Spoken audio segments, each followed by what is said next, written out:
Hello, everyone. Hey guys. Hi. Hey, hello everyone. Hi. Hi.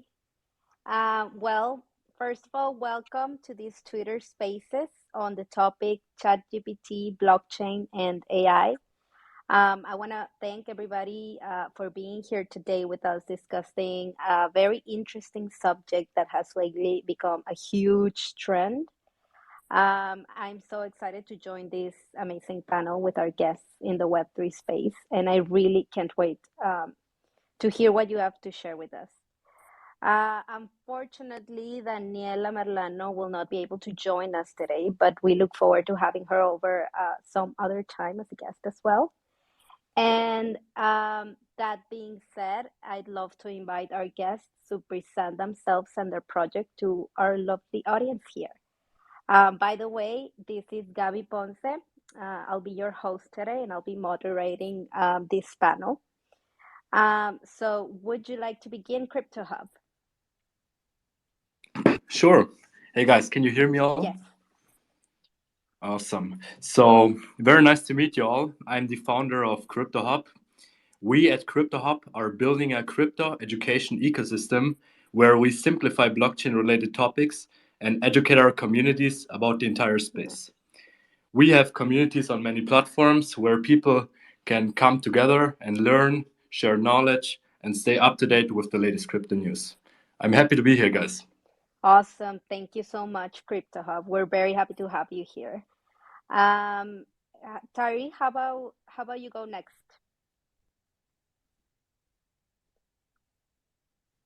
Tyree, can you hear Yeah, sorry, I'm just trying to retweet this and get all us? sort of the folks out here. So, Perfect. um, Thank you. no, yeah, no problem. My name is Tyree Robinson. I am the head of business development for Oraichain Labs. We are a layer one built for AI and the data economy, decentralized AI. So, yeah, I'm really happy to be here today and to talk with you guys and hopefully learn a little bit and share a little bit. Awesome. Thank you so much, Tyree, and thank you for being here. And last but not least, our co-founder and CEO at Effect Network. You probably already know him, Jesse. Yes, thank you, Gabi. Hey everyone. I'm Jesse. Yeah, a little bit of my background is that I studied artificial intelligence, the bachelor and master's. That must be about 8 years ago that I finished. But I did a lot of research during that time in deep learning and neural networks, and I'm fascinated by AI in general. So yes, I'm very excited about this podcast as well. After ChatGPT came out, I think that was a big bomb exploding in the AI scene, and yeah, it's just an extremely exciting time to be in this space right now.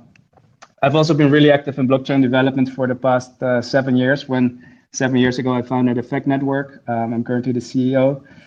And Effect AI started as a decentralized network for artificial intelligence. So the idea is that it facilitates decentralized development and also decentralized running of artificial and training of artificial intelligence algorithms. And it mainly focuses on the human in the loop aspect. So creating high quality data sets to train your algorithms, or having a human in the loop that sort of validates and retrains and more specifically trains your AIs, is something you can do with Effect Network at the moment. So if you're developing artificial intelligence algorithms, can be a very useful, powerful tool to use. But that's the quick intro from my side. Thank you, Jesse. Um, all right, let's get into business. First subject I'd like to address is, of course, ChatGPT. Um, so the question is, are you currently using it, and what are your general thoughts about it? Tyree, do you want to go first? Sure, yeah. So I personally have been using ChatGPT, and actually, Oraichain's AI lab is actively working with ChatGPT and building some tests to explore the ways Nice. that it might enhance our offerings on the platform. I can't say too much about that publicly yet, but we definitely have some exciting things in store for 2023. It's funny because in only a few short weeks, it's already proven, that it is one of the most valuable tools for the average individual, right? Yeah. Saving people thousands of hours and making it easy to research with this easy to use and approachable product. It's really catapulted AI into the spotlight, which I think we can all agree is a huge benefit for our sector and our projects, right? To all of a sudden be in the limelight and being able to show off what we've been working on.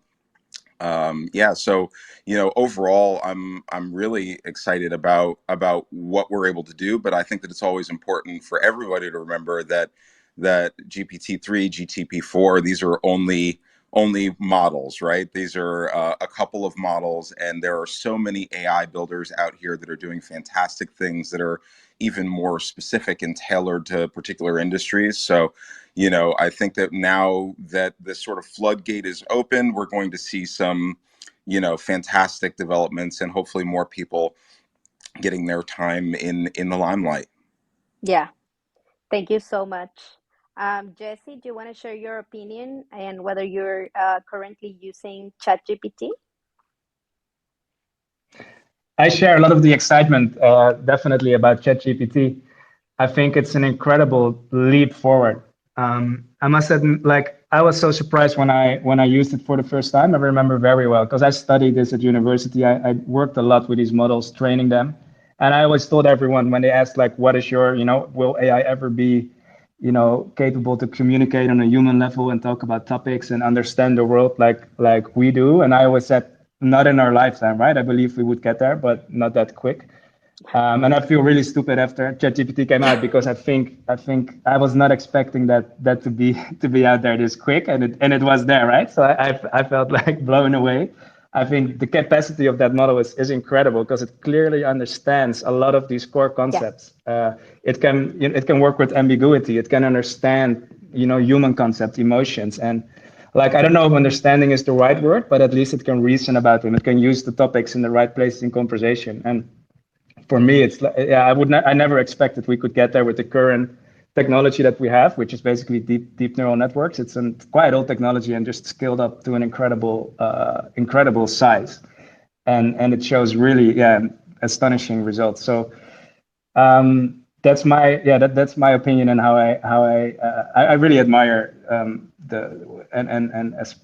it's a really impressive result that got created. Jesse, If I use it myself. sorry, I just wanted to say, like, this task agnostic approach to building this model is so fantastic, and it adds to the ease for just about anybody to play with it, right? To go in and Yeah. say, oh, I need to Yeah. my wife used it to write a resume. You know what I mean? My brother, has used it to write some emails back to people. It just is enhancing productivity for people that in the past might have had a little bit of trouble getting started, right? Taking that first step. Yeah. That's where AI is really proving to be very valuable, is helping people get that momentum right out of the gate to start on their creative tasks and build things quickly. Yeah, it's amazing, and I really appreciate how they made it accessible as well to anyone. Right? It started with Midjourney, where basically anyone could start creating these amazing AI art pieces. That, I mean, the use cases of that are really great for anyone basically that wants to create, like people creating art for their blog posts or whatever. We have astonishing artwork that anyone can, without having a huge investment in or being a talented artist themselves, they can create really cool visuals for their use cases. And the same goes with ChatGPT, just putting the chat box there, boom, right on the side, chat.openai.com, I think. But anyways, just accessible to everyone. I really like it. If I use it myself, I love to play around with it. Especially the coding abilities of ChatGPT, like I find incredible. It's very interesting to play around, try to find the limits of things that it knows and can do and what it cannot do. I love to play around with it. My marketing team and the marketing people I work with, we tend to use it in the company a bit, like creating visuals, writing sort of content, and then it needs some touch ups, but with the right prompting, it can be an amazing tool, I think, for companies startups that have limited resources, but even bigger companies, I think, will go over to doing a lot of prompting and less actual content writing or designing from scratch, which I think is a very positive thing. So Yeah. And in the scope of creative work, you know, like this content generation, for instance, there's kind of an interesting predicament that's coming up here, which is, you know, when an individual can really quickly generate content with these AI tools, you know, what's to stop them for trying to pass it off sort of as their own work, right? So, Yeah. you know, there are people that are automatically going to be like, look at the great painting that I did, or, you know, I wrote this book, and you know what I mean? And they might not credit, you know, Yes. the AI that's doing the work in the background. And that's such an interesting thing. And, you know, I don't know, I know some of you guys are very new to Oraichain, but this is something that we considered about 2 years ago when we started our development, and said, well, you know, we see AI generated content being on the horizon, as like a major sort of influence in content creation in general. So what we thought was that we needed to go out and develop a system that was going to be able to prove origin, because as we all know, AI generated content, artwork, you can't take a copyright out on it because you can't prove the absolute moment it was created and who contributed to it in Yeah. any type of reasonable way. So we actually got a patent, and it was allowed and recently went public on our on-chain system to provide proof of origin for AI generated content. And this system really allows both the AI provider and the human input to share in the co-creation of that content and memorialize it with on-chain proof. And it's the type of thing that will actually make it possible to copyright and distribute royalties to all contributors for interesting pieces of AI generated content and artwork that might be released in the future. So obviously I'm very excited about what ChatGPT can do, but I'm also thinking that there are ways that it can now be improved to increase transparency, and, you know, hopefully eventually enter the decentralized AI world where it's ultimately very, you know, transparent, you know, in terms of who's involved with it. Wow, that is so yeah, interesting. absolutely. It's Absolutely, really yes. interesting. I think that's great. Yeah, of course, like copyright's going to be such an interesting topic when it comes to these AI generated things, and being able to credit AIs and being able to do loyalties, and also having AI creators earn on those loyalties is really important. And blockchain plays an important part there as well. The other way around, of course, as well, where you have training data, that's basically AIs train on training data. And in some sense, you can describe ChatGPT or Midjourney as basically just summarizing the training data and creating new stuff out of that. But yeah, there's also a thing being to say for like these, for example, I think Midjourney got, or was it OpenAI got sued recently by the same guys that sued GitHub Copilot for basically training on images and text created by Yeah. people. And they're now being commercialized, these algorithms. But the people that created the original copyrighted, there was a license on that content that the AI used to train. How do you get that, that copyright also honored and get them paid? So it's an interesting part. I think lawyers are gonna have a really hard time figuring this out, and blockchain can help a lot in that regard. Yeah, Yeah. absolutely. And just in that same sort of breath, there is very little transparency in what is actually in these data sets. You know, we're getting numbers like, you know, 175 billion parameters and 45 terabytes of text data. You know, we're not being able to see that data specifically. You know, I saw an article recently about, you know, a woman who was able to ask the AI model to emulate her artwork, and she was a very small unknown artist, and it was able to make artwork that could pass as her own. And from that, she was able to, you know, understand that her artwork was in that database and was being used, and that her style could essentially be stolen.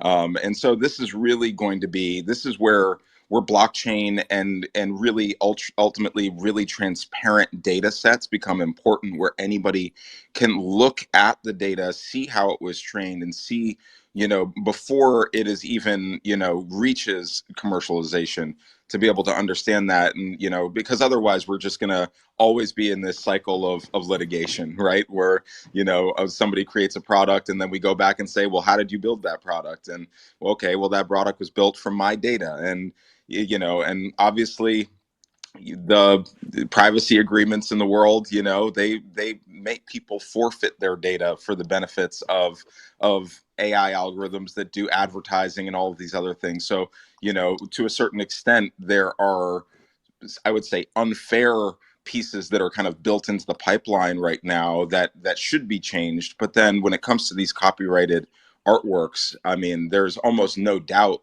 that people deserve to know how their IP is being used.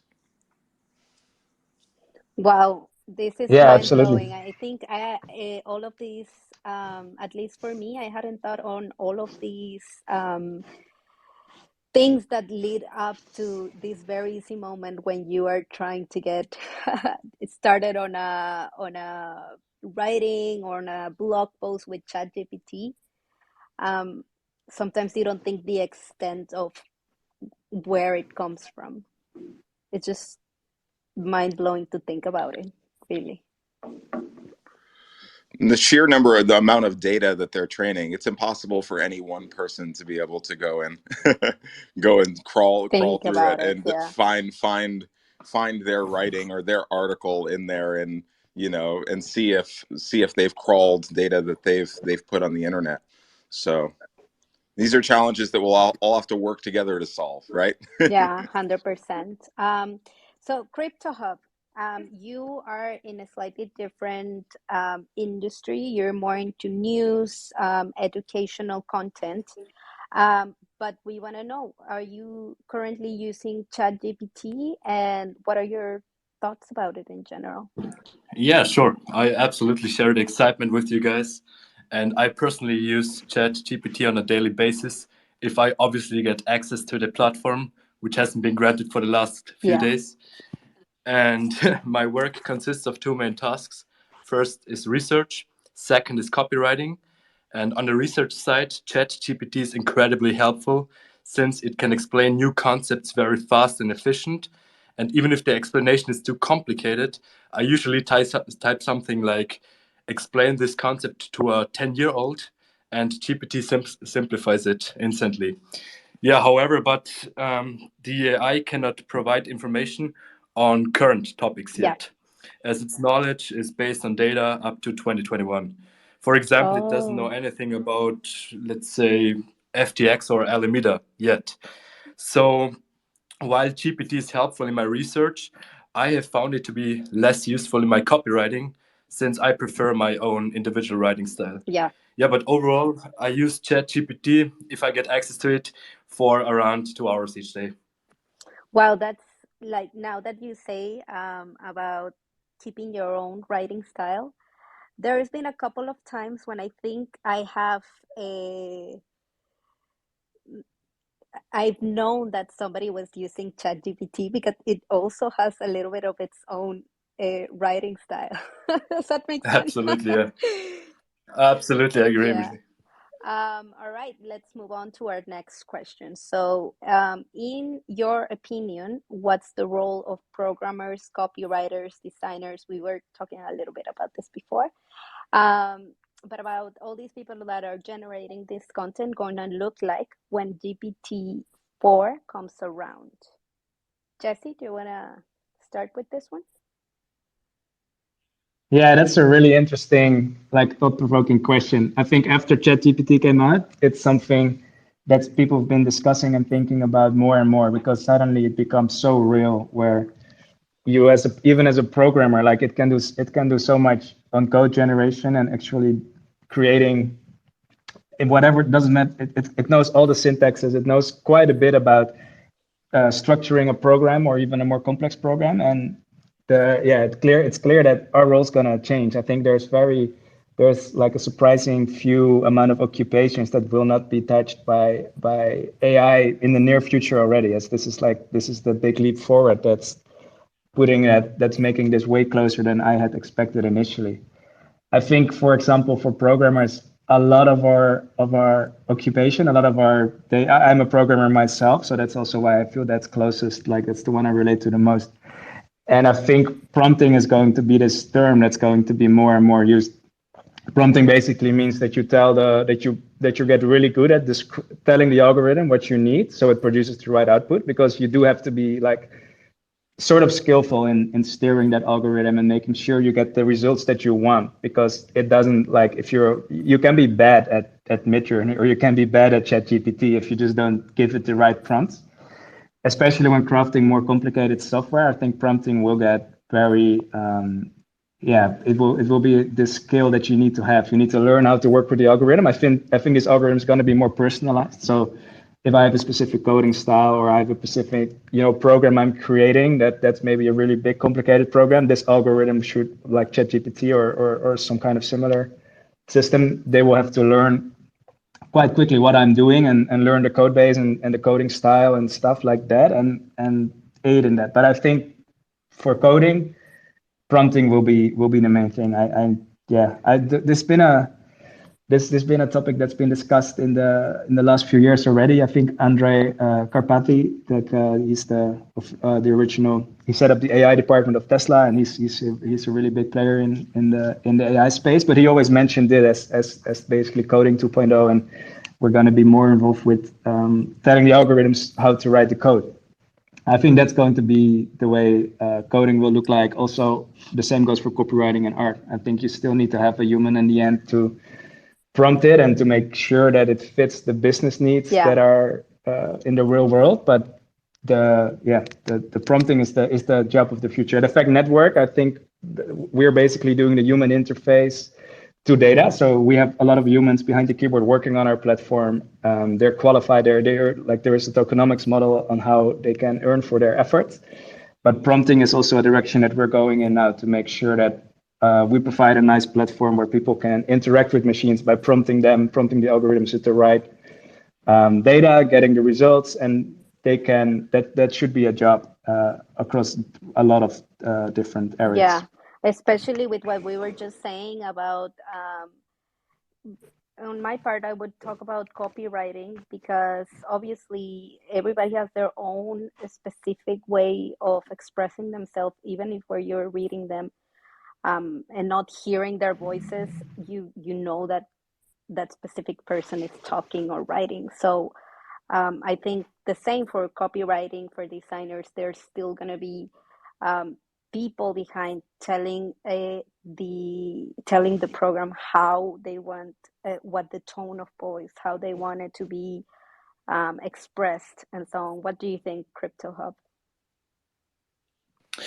Yeah, at the current stage of GPT, I see it as a powerful new way to assist us with some processes. But as far as I understand the technology, it's able to learn itself, meaning it will learn faster and more efficient with time. I think Terry and Jesse can elaborate on this even further on the technical side. But if I was a reporter, a bookkeeper, accountant, that kind of stuff, I would be concerned, especially when GPT-4 and new versions will come out. We will, as Jesse said, certainly still need copywriters and accountants with great expertise to look over the work, but most people do simple tasks at their workplace, which I think will be fully automated by AI in the coming years. Right. And yeah, since it's available to everybody, ChatGPT, I believe the winners in this new economy, let's call it AI economy, will be the ones who use it to its full potential and who start using it now, basically. Thank you. What do you It's think? kind of funny you say that at the end there, mostly that, from my perspective, I don't think that the human element can ever really be completely removed. Obviously, these models are always going to be trained on data, which means that this data that's being generated by individual users is kind of the most valuable resource. And this is sort of one of the things that I talk about a lot with Oraichain, and in the context of sort of blockchains as sovereign nations or sovereign entities, is that our network is really built to harness data as a sort of natural resource where there's kind of an infinite amount of it. And from that natural resource, we're able to, refine it into usable data sets, manufacture it into AI models, and then create an economy around this that provides royalties downstream to everybody involved with the building and sale of that AI model, right? And so, in that way, what we really might see, and we hope to see, is that even though automation will become more common and may even become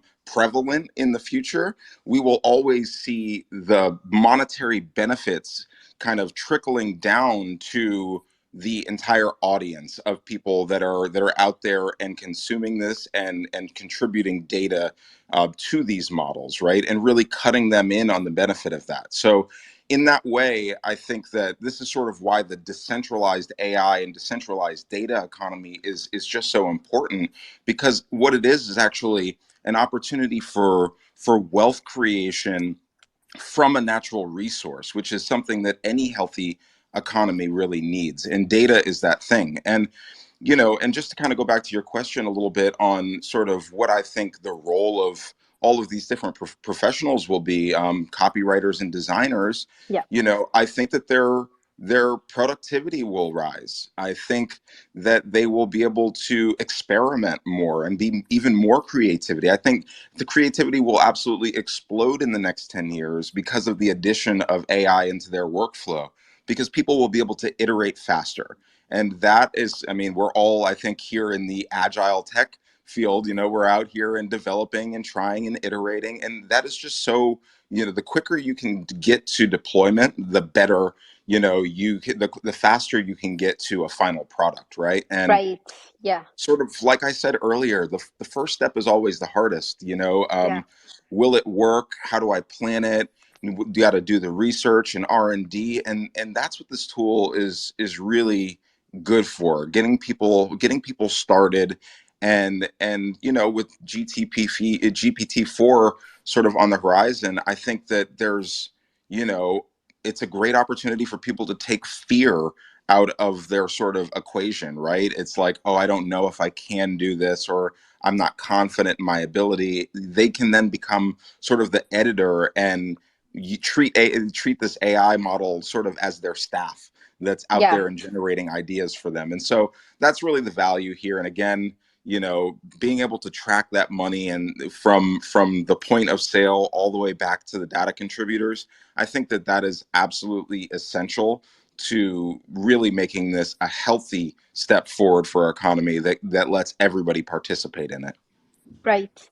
Everybody will be able to maybe get more things done um, in the same amount of time, or use less of their time um, with these tools that we have around now. And I think it's a reality that a lot of people are now living at their jobs. Thank you for that. Now, I have a little bit of a more technical question. So that's going to go to Jesse and Tyree. And that is, in your opinion, how does blockchain technology fit in? Sorry. And what's its connection to artificial intelligence? Is there a correlation? Tyree? Sure. Yeah, I'll take this first. So I think that there are a couple of key ways that the blockchain and AI come together here. The first is that AI and smart contracts is really exciting. It has the ability to expand the functionality of smart contracts way beyond what we have today. What we see today is a lot of DeFi, a lot of staking, a lot of like simple transactions, but with the addition of an AI model, you can do just very new and exciting things. So let's take NFTs as an example, right? So Yeah. we all saw the NFT boom a couple of years ago. And right as the boom started, we realized that there was immediately going to be fraud, right? Yeah. People are right clicking and saving NFTs, and they're reposting them on different networks. And now you have one artwork in multiple marketplaces across multiple networks, and every one of these networks is sort of siloed off from each other. So your Solana users might not be your Ethereum NFT buyers. They might not be your Stargaze NFT buyers, right? And so what we saw was rampant fraud, and a lot of duplication in the marketplace. So this really was compounded when you had, hundreds of layer one networks and marketplaces all over the place.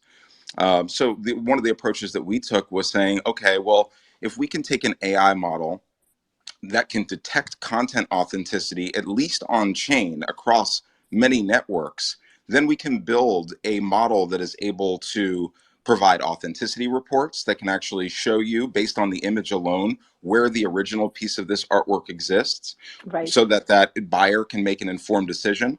We can also take that and make it an oracle and sort of set an originality threshold where your artwork, when you're minting it, can be added to a smart contract, and if it is not at least 98 or 99% original, that it can't be minted, that it will be detected as fraud before the minting process and never entering the marketplace.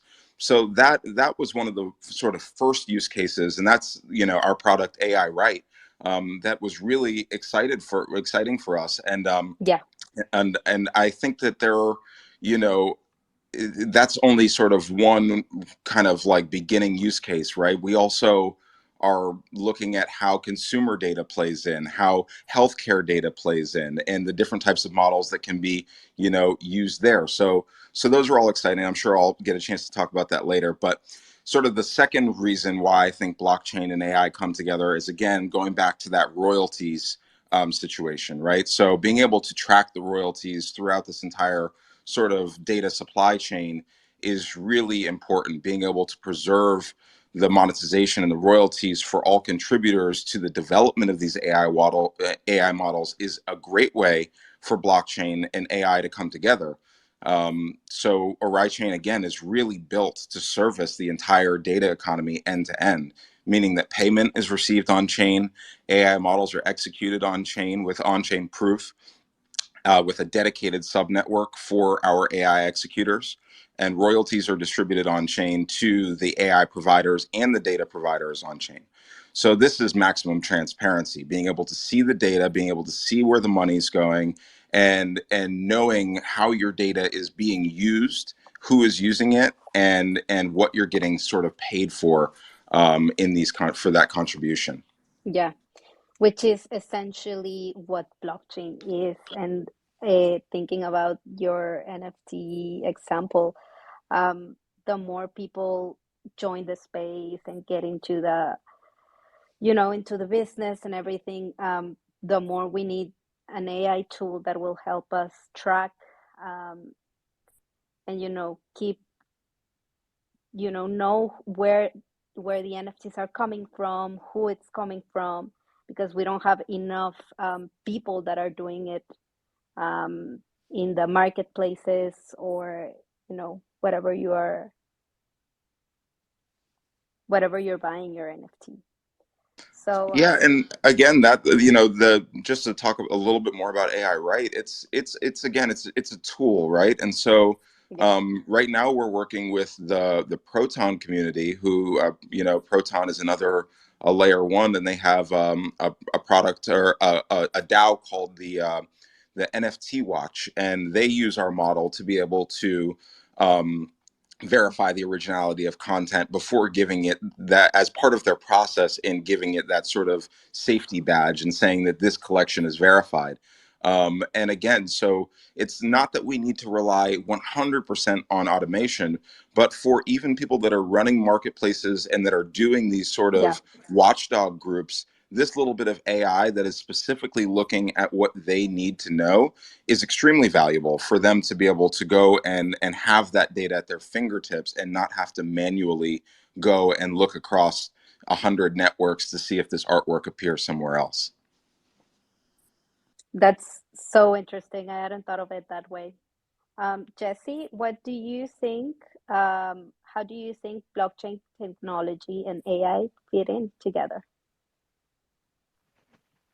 I think Tyree gave some great examples. Like, totally agree. It's the transparency and being able to interact and get fair distribution across different parties and parties with interest in an AI system is really important. Maybe just on a more fundamental level, I think there's a really great match between artificial intelligence and blockchain, because what blockchain offers, from a sort of conceptual perspective, is it gives you a source of truth, right? It's a source of truth that you can mathematically prove stuff happened digitally. I think that's one thing that humanity has never had. We never had like a way we can express the truth, right? History books, they're change over time. If things are in a newspaper today or things happen today, whatever is the truth, it changes, right? What banks put in their databases, it can be modified. It's like definitely there is not a single source of technical truth in the world before blockchain that things can rely on. But what blockchain offers is exactly that. It's this ledger that's filled with all these data points that are like you cannot modify them, and they're very technical. And artificial intelligence are like our digital citizens, right? They're gonna be part of sort of society. They're going to fulfill tasks. They need to be probably paying tax and stuff like that. We need to think about all these technical topics, and they need to operate in a world that they can at least see truth, what's truthful. And that fits great with blockchain because they can just see on chain on whatever blockchain, but they can read stuff from there, and that can be their main guiding factor, I think, where that allows them to operate. So it allows them to go past anybody lying or whatever. It's these central points of truth, being able to read, account balances, being able to make financial transactions as an AI. Then the blockchain is the ultimate space because they live there already. They're in the digital space, so they can use this technology to operate, to be part of society. So I think it's a match made. It's a really important match. Blockchain and AI together will allow this independent, autonomous operation of artificial intelligence. In Effect Network, we work a lot with human input to AI, which is also a really important part. Like human input to AI should be, I think this is also a point that Terry mentioned, but it should be like providing training data should also be somehow monitored on chain, so you can see what was the original source an AI got created from, and like who's using that AI, who's giving it new inputs, where is it going, how much money did it basically generate, over time, and it should be able to use that money, for example, to pay for its operating expenses, to pay for hosting, to pay for new training data. So this independence of an AI, not relying on humans, but being able to be independent and operating on its own, I think is a capability that blockchain enables. It's still a bit futuristic, but with the recent developments, it's going incredibly quick, and I think we're going to get there pretty soon. So these blockchain projects, Oraichain, Effect Network, I think these are all like infrastructure pieces that AI will rely on to be able to be independent, productive pieces in society. Wow, I really liked what you said. You said digital citizens. Is that how you said it? I think that's the word I used. Yeah, Yeah. wow. That made me feel in the movie of the robots and Will Smith. Sorry, I'm just talking out loud. Um, do Do you you mind if think I those? just jump in with one more sort of Yes, please. really important kind of piece of this is, it's like the most popular phrase in crypto, right? Is not your keys, not your wallet. And the same thing applies to data. At this point in time, everybody's browsing data is essentially forfeit to these big companies. You go to a website, you sign a privacy agreement, they collect your cookies, and then they use that. They sell it to Google, they sell it to Amazon, they sell it to everybody, and you never see anything from that. And at the very base level, the Web3 wallet technology is extremely important here for non-custodial ownership and storage of data. And so one of the things that we have also developed at Oraichain is UNO. It's our P2P decentralized file storage protocol, which actually enables people to be able to store their personal data with encryption on a decentralized network, and control access to that on the client side. And so in order to share this data, you actually need to manually opt into that. And so, sort of, again, starting at that raw data in the beginning of our whole supply chain, this means that people with raw data that are collecting raw data are going to be able to, and can even right now with some of our DApps, are able to opt in and share their data with data sets. So that's first party data coming directly from the source. And they can revoke privileges at any time. And that is extremely important, and a great way that just this one little piece of wallet technology and these sort of on-chain signatures and proof that you have shared a piece of data with the data set, adds to the transparency of this entire economy. And it really is the sort of foundation on which decentralized AI can really blossom. Um, Keeping with you, Tyree, do you think we will end up with open source AI models? Yeah, I mean there are some open source AI models out there right now, right? So I I it's funny when I talk to people about, for instance, we recently had that patent approved, and some people, pushed back at me and said, patents are hamper creativity, and think that everything should be open source. And I think that there is definitely an argument for that. And obviously, the blockchain space is built on that. But Yeah. I think that there needs to always be some kind of respect for the creation of IP. That good IP deserves to be noted and memorialized legally and in other ways that allow people to earn royalties and commercialize it as they see fit. It's kind of the backbone of capitalism, is people being able to own their idea and be able to earn from that idea. Yeah. And so, as much as I do think that there will continue to be open source AI products, that's not necessarily our sole focus at Oraichain. We want individual data scientists to be able to access tools that make them more productive, that allow them to get to market faster and increase their time to market, and then to be able to really earn from their model, not sort of forfeit it to the world to be able to use as they see fit.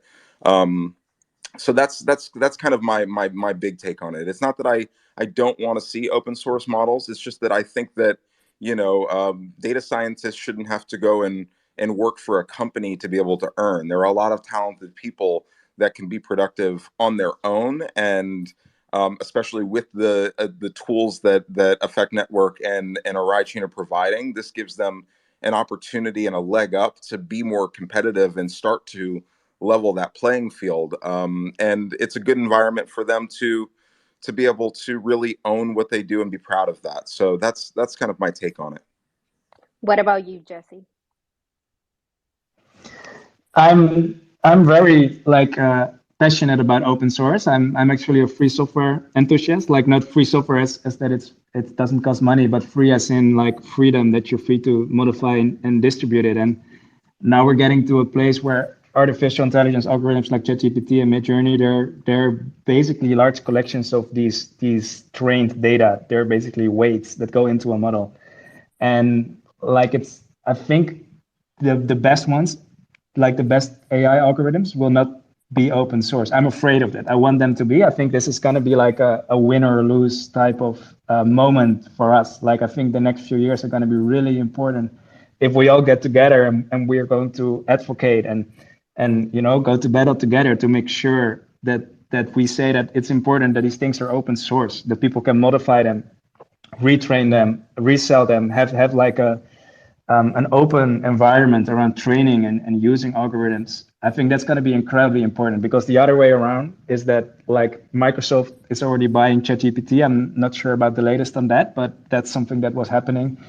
It can definitely end up in the hands of a few very big corporations, because these are such powerful tools. If you look at the size of ChatGPT, it's a massive amount of training data, and a massive amount of compute power necessary, and a massive amount of storage for these weights, that you cannot just run them on consumer hardware easily. So I think it's a really important.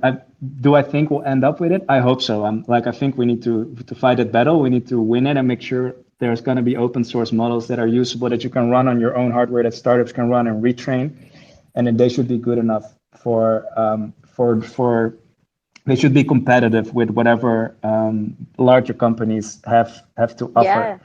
And Um, talking about that, well, AI models are made from training data.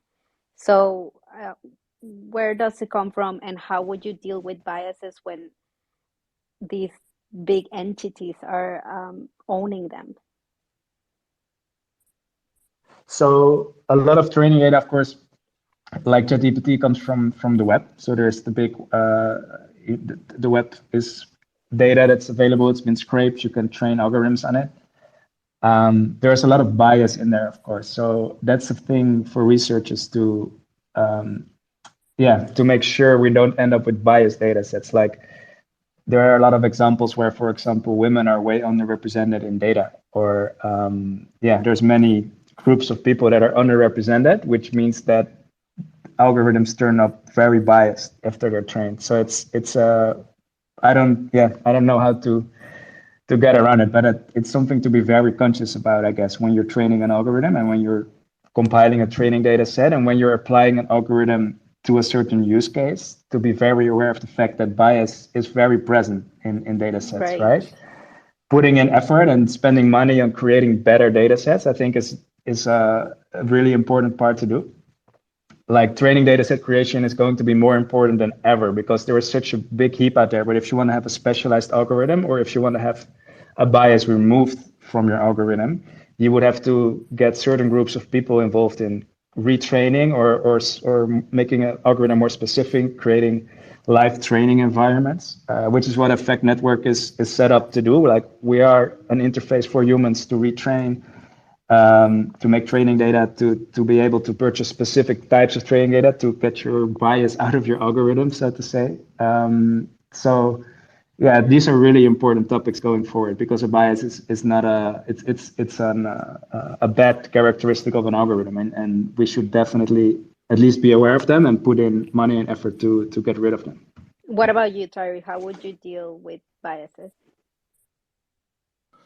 Yeah, so we are, again, we're really focused on decentralized AI, Yeah. right? And so in our sort of approach, I think that we're doing a lot of the same things actually in a certain way here, Jesse. We also have sort of crowdsourced and credentialed annotators that are coming in and helping to relabel data and restructure data sets. And I think that that is that's sort of our refinement stage, right? Being Yeah. able to prepare these data sets for use. And so that's kind of our approach to it. Again, our network is really about, enabling individual and small data scientist teams to be able to access the tools they need to be able to scale quickly, right? And as you probably know, and I know, Jesse, there are data scientists spend 80%, 90% of their times just labeling data and structuring data sets, right? So, being able to rely on both AI tools um, and manual crowdsourced sort of process, and people that are incentivized to earn for participating in structuring data, can actually save data scientists a lot of time, can leave them open to be more creative and to iterate faster. And so that can be extremely exciting and is sort of a great step. And kind of going back to the sourcing of data for a moment, because this is sort of, what ChatGPT has done is to go out and just crawl the internet and get as much data as Yeah. possible. And there is a sort of it's obviously it's proven to be valuable for their product. But what, when you're talking about really specific models that need to be built, first party data is actually can be somewhat more reliable, right? And so, in our ecosystem, again, we are a layer one for decentralized AI and also for DApps that are going to utilize this data and this AI. Um, we're a place for people to be able to launch interesting use cases that use AI, but also incentivize collecting reliable data directly from the source. So I have two examples of that. One is our product Main Street, which is by Oraichain Labs US, and it's a collective intelligence platform that focuses on small business interactions. And people are able to contribute their data in order to earn royalties on that data. So the type of the data that we're collecting is really all about giving context and new value dimensions for real world businesses. IRL sort of reflection of physical state and usage, opinion, experience, cultural perspective, insider information, like all of those things are very valuable. And then, obviously interactions and engagements, and using all of that to generate AI-based recommendation and analysis and trend prediction. So in sort of one way, we're dealing with consumer data and directly rewarding people for contributing their consumer data, and then being able to take that data and create valuable products for the businesses on the other end who need better access to data at their fingertips in order to improve and scale. And then on the other side, we have a product in our ecosystem called BlockAI.care. It's a smart healthcare D app that kind of embodies all of Oraichain's core principles, and it's a wellness monitoring D app that gives people real-time insight and pre-diagnosis warnings for certain illnesses. So, Wow. this is another place where we now have the ability for first-party users to be able to opt in and choose to share their data with a data set in order to monetize it and also improve the AI, right, for predicting certain illnesses. So you might get some kind of pre-diagnosis that says you have COVID in the app, and then you go to the doctor and you find out that you don't, you have bronchitis. Now that you're able to take that information and bring that back into the system and sort of retrain it. So Nice. that's also, I think, really, really exciting. And again, our focus here is all about how do we include data contributors in the economy of AI, right? And so this is just two examples. And I know that this year is going to be very exciting in the Oraichain community. We have another hackathon on the way, and we're really excited for more Awesome. AI D app builders to come along and to build sort of the next generation of D apps that really include data contributors in their end product and in their bottom line. That's awesome. I would love at some point to set up a talk about all the apps that you have available, and and as well as Effect Network, and just offer what we have for anybody who's looking to build on the AI space in blockchain. I have a couple of questions for Crypto Hub. This is a little bit more towards adoption, what you see in the market. I know you're very well connected in the space. So I want to ask you, in your experience with the crypto, NFT, and Web3 market, what do you think about AI adoption in the space? Whether you see any indicators that this is a trend that's here to stay or a temporary hype? And do you think projects in the space can gain credibility by adding AI elements to their offerings? Sure, yeah. I'm going to elaborate on two components. First, about the current hype, and second, about the fundamental use cases I see AI has in the crypto industry. So let's begin with the current hype. I mean, if you're listening right now, you likely know that AI coins have exploded recently, and the market capitalization of all AI cryptos is currently at around $2.3 billion. And I found out that's more than a 3x from what it was before ChatGPT was released. That's pretty crazy. Yeah. And I also found that venture capital invested $100 billion in generative AI in 2022. And I personally expect this number to double this year. So what we're experiencing right now is called a VC hype cycle. What usually happens in such cycles is that valuations of companies become inflated. I mean, that's a fact. That's because in hype cycles, money is poured into pretty much every project, All right. even into those which are literally garbage. When the public realizes this inefficiency, the hype usually dies down. and prices are falling. I mean, if you've been in the space since 2021, you likely remember the hype around the metaverse when Facebook rebranded to Meta. And Yeah. literally every metaverse project, yeah, they at least 5x in price in the upcoming weeks. And most of them are down like 99% right now. However, just because it's a hype cycle doesn't mean it's not true. And in my opinion, the AI hype is real in terms of its technological potential.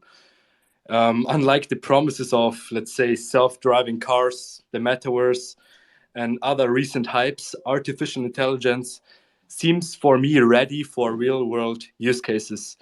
And I found some great use cases for blockchain companies, which are linked to the fundamental blockchain trilemma. For those of you who don't know, the blockchain trilemma refers to a trade-off that blockchains must make between three things. That's security, scalability, and decentralization. And after I did some research, I found that AI can improve the security and scalability aspect of the trilemma. Yeah, let's talk first about the security aspect. Yeah, algorithms are able to detect fraudulent activities on the blockchain, Right. such as scams or Yeah. hacking.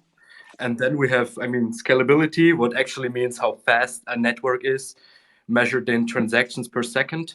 And here, artificial intelligence can help blockchain with processes such as smart contract execution or data management. And finally, we have decentralization. And here's the key difference I see between AI and blockchain. Because artificial intelligence generally relies on centralized data for training, while the blockchain is all about privacy. And I personally really hope that AI-based projects consider the decentralization aspect when building their product. Yeah, but overall, I'm quite bullish on the AI development as a whole Yeah. and believe that every crypto product should implement some AI features. Yeah, that's amazing. To be honest, I believe the same, and I think, well, let me ask you something about what you said.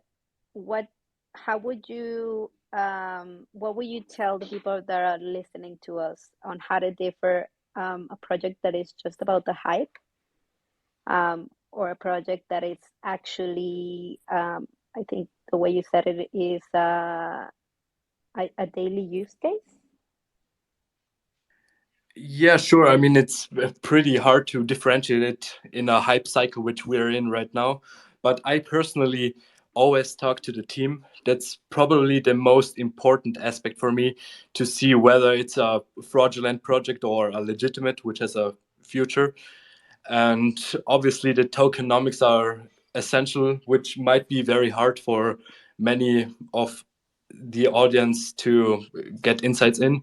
But obviously, the circulating supply and the market cap is important. Also, if there's a volume, if you want to trade it. And yeah, but generally, the team is important, on chain data, the community, obviously. And yeah, that's basically the most important aspects which I should look at. Thank you. Thank you, Crypto Hub. Well, guys, I actually have a community question, and I'll let whoever wants to answer it. It reads, discussing all the components of what we would call decentralized AI, that is data set building, model generation, computation of results, storage data, how this could look differently compared to centralized AI, such as we saw with Microsoft acquiring 49% stake in OpenAI. So basically, how decentralized AI and centralized AI can look differently.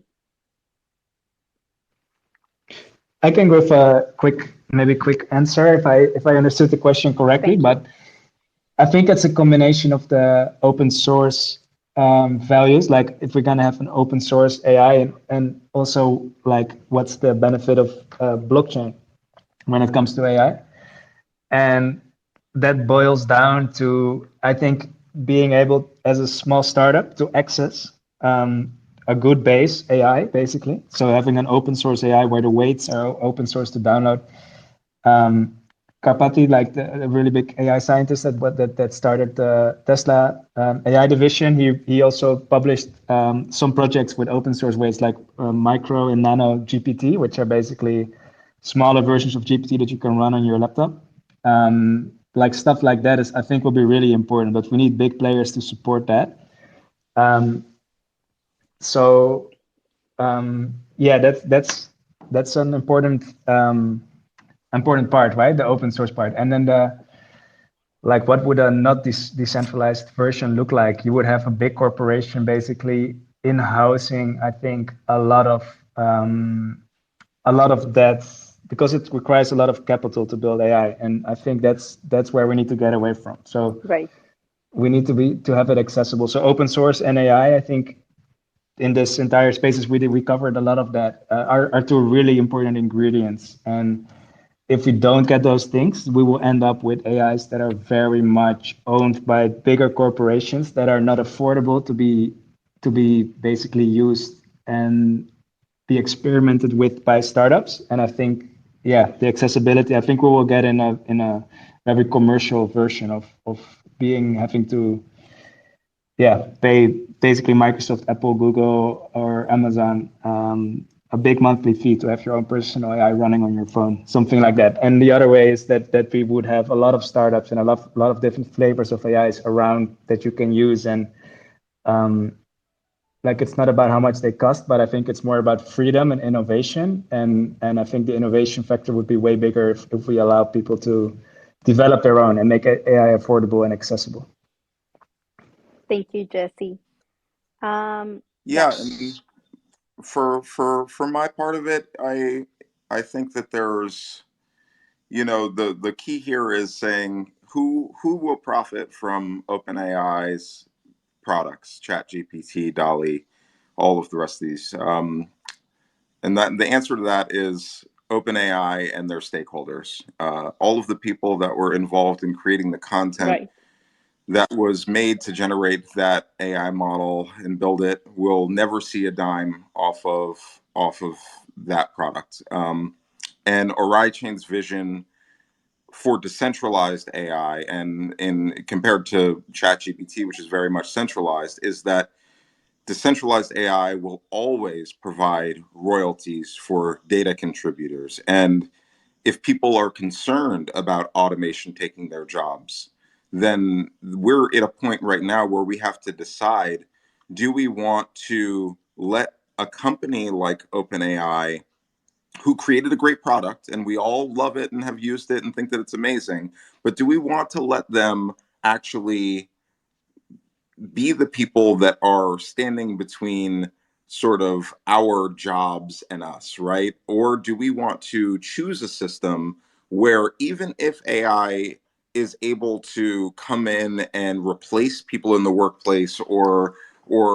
increase efficiency that allows people to cut back their staff, that the data contributors are still earning from that? And that's really the future of the AI. I mean, if we look at this 100 years in the future and everything is automated, income will come from data. That is where your money will come from. It will come from your browsing data. It will come from your preferences, from your shopping history and your location, and from your work, Yeah. right? And the things that you actually generate. So, I know that it's a long stretch to look out 100 years from now, but we're building the foundational elements of that now, being able to create a solid system where royalties are passed through to all of the data contributors. Exactly. And then maybe we'll see that come sort of to fruition in the future. But if we let, ChatGPT be the go-to de facto king of AI, then I'm afraid that might not be possible unless they choose for some reason to adopt a system like ours. That's amazing. And also, I think the recognition to data providers is also going to open a lot of doors for AI because there's going to be more people joining in. All right, guys. Well, thank you everybody so much for listening to us. We've run out of time. I can see some questions on this Twitter Spaces, and I will take some time during this week to answer to all of them through Twitter. But well, I think today we can all take something valuable from this discussion and explore a little bit about how AI can optimize many aspects of human life. Thank you so much to our great speakers for being here. I really think the possibilities are endless with AI. And I just want to take a quick moment to invite everybody here to join Effect Network by subscribing to the Effect Force as a worker and then EFX by completing simple tasks. And of course, you're planning to create your own artificial intelligence apps to build it on top of Effect Network and access a workforce for data training, machine learning, and model generation. I will also leave you with the links to our amazing guests and their projects. So you can check them out as well. The hackathon sounds really, really interesting. I'm looking forward to look into it. And please reach out to us anytime for more information or visit our website, affect.network, to get started with us. Thank you so much, everybody. Have a great evening or a great day, depending on where you're listening us from. And thank you. And thank you for hosting us today, and a huge thank you for the to Effect Network for putting this space on. It was really a nice time together to discuss this with like minds, and Absolutely. I look forward to doing this again in the future. And for everybody that wants to learn more about Oraichain, you can hop over to at Oraichain's Twitter handle, so at ORAICHAIN.